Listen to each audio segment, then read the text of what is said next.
Aujourd'hui, j'ai envie de te dire qu'entre draguer et harceler, il y a quand même un monde.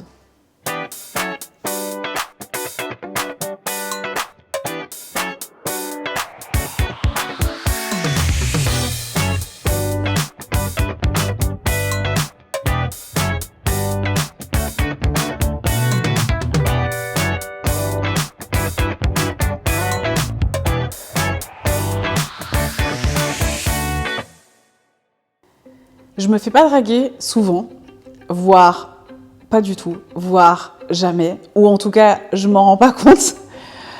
Et donc, dernièrement, j'étais sur l'autoroute, et voilà, j'écoute une petite musique, tu vois, il est très tôt quand j'arrive au bureau en général, et j'aime bien écouter de la musique, soit qui m'apaise, ou comme n'importe qui, tu vois, soit qui me met vraiment...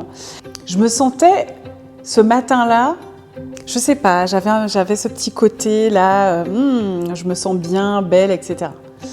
Et en fait, en gros, pour te faire très courte l'histoire, je me suis fait draguer sur l'autoroute par le conducteur qui était juste derrière, puis qui s'est mis sur les côtés.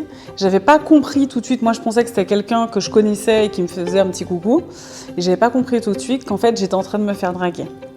Il se met sur la droite, sur ma droite, moi j'étais donc sur la file de gauche.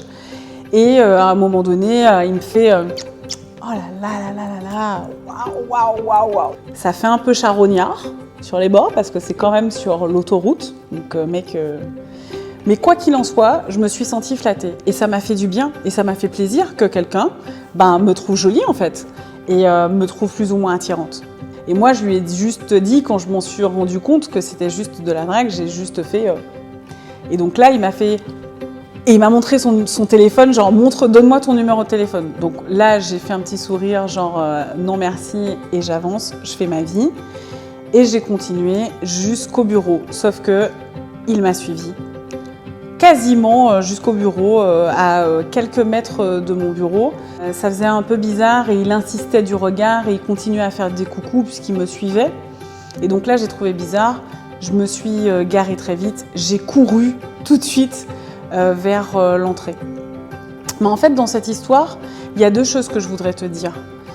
Pour moi, là, la première partie de cette histoire, même s'il fait un peu charognard sur les bords, je trouve pas que ça soit du harcèlement en fait. Le fait qu'il te drague un peu sur l'autoroute, le gars est un peu désespéré, oui. Donc ça, c'est de la drague. Le fait qu'il me suive, clairement, ça, c'est du harcèlement. Mais il faut bien qu'on fasse la différence entre les deux. Et j'ai l'impression qu'en ce moment, à n'importe quel moment, quand un homme va venir vers toi pour te draguer, j'ai l'impression qu'avec tout ce qui se passe aujourd'hui, ça va être tout de suite pris comme du harcèlement. Je ne dis pas que le harcèlement de rue n'existe pas, bien au contraire.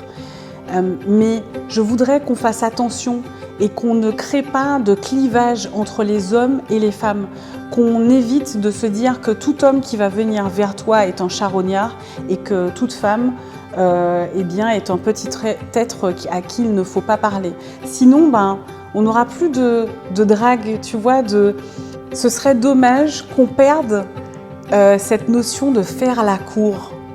C'est joli faire la cour, alors déjà c'est une jolie expression, et puis ensuite c'est agréable en fait de se sentir désiré, de se sentir beau aux yeux de quelqu'un d'autre, surtout de quelqu'un pour lequel l'attraction est réciproque, hein.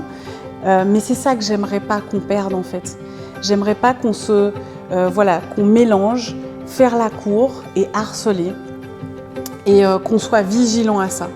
Quoi qu'il en soit, je ne remettrai jamais en question tout ce qui se passe autour du MeToo, autour du harcèlement de rue, parce que c'est important qu'on le dise, qu'on en parle de plus en plus, mais c'est aussi important et c'est aussi super agréable de se faire draguer de temps en temps.